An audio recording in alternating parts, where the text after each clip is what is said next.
North Paravur SNV സംസ്കൃത higher secondary സ്കൂളിൻ്റെ നവതി ആഘോഷങ്ങളുടെ ഭാഗമായി ഗണിതശാസ്ത്ര ക്ലബിൻ്റെ നേതൃത്വത്തിൽ പ്രകൃതിയിലെ ഗണിതം നിത്യജീവിതത്തിൽ എന്നീ വിഷയങ്ങളിൽ ശില്പശാല നടത്തി. സ്കൂൾ മാനേജർ CN രാധാകൃഷ്ണൻ ഉദ്ഘാടനം ചെയ്തു.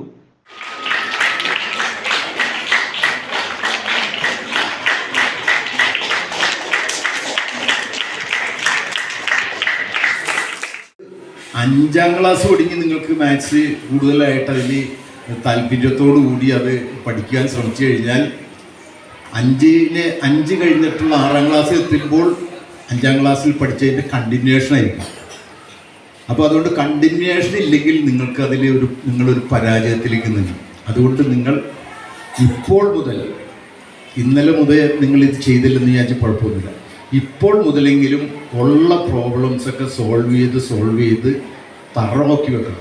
അപ്പോൾ നിങ്ങൾക്ക് SLCക്ക് ചെല്ലുമ്പോൾ ഒരു ഇതും കൂടാണ്ട് നിങ്ങൾക്ക് 100% മാർക്ക് മേടിക്കാൻ പറ്റുമെന്നുള്ള കാര്യത്തിൽ യാതൊരു തർക്കമില്ല. PTA പ്രസിഡന്റ് KB സുഭാഷ് അധ്യക്ഷനായി.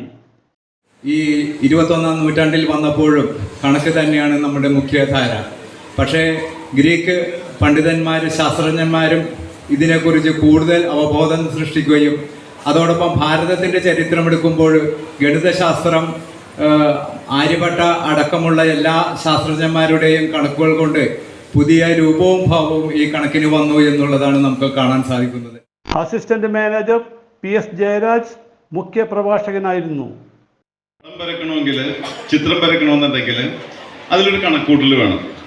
ഒരു A4 സൈസ് പേപ്പറിൽ വരയ്ക്കുമ്പോൾ അതിൽ എത്രത്തോളം വലുതാക്കി വരയ്ക്കാൻ സാധിക്കും, ചെറുതാക്കി വരയ്ക്കാൻ സാധിക്കും എന്നുള്ള കണക്ക് കൂട്ടലുകളോടുകൂടിയാണ് നമ്മൾ ഓരോ കാര്യം ചെയ്യുന്നത്.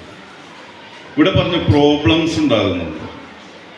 പ്രോബ്ലംസ് സോൾവ് ചെയ്യുക എന്ന് മാത്സിൽ പറയുമ്പോൾ നമുക്ക് ഏറ്റവും കൂടുതൽ പ്രോബ്ലംസ് വരുന്നത് മാത്സിലല്ല, ജീവിതത്തിലാണ്.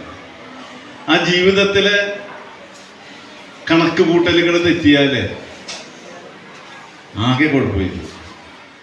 Principal V Bindu, headmaster CK Biju, Radhi Rajan, PK Sooraj, PK Neesha എന്നിവർ സംസാരിച്ചു.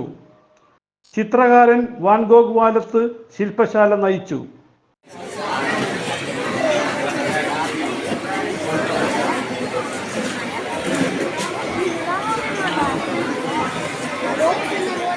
ഒരു സർക്കിൾ വരച്ചാലും അതൊരു കണക്കാണ്. അപ്പോൾ അത് നമ്മൾ മനസ്സിലാക്കുന്ന പോലെ ഇരിക്കും നമുക്ക് കലാകാരനാവാൻ പറ്റുമോ ഇല്ലയോ എന്നറിയാൻ പറ്റും. നിങ്ങളിൽ ആരെങ്കിലുമൊക്കെ വരയ്ക്കുന്നുണ്ടാവും. വരച്ച് തുടങ്ങുമ്പോഴേ അറിയത്തുള്ളൂ. ഇപ്പം നിങ്ങളൊക്കെ കുഞ്ഞു ആൾക്കാരാണ്.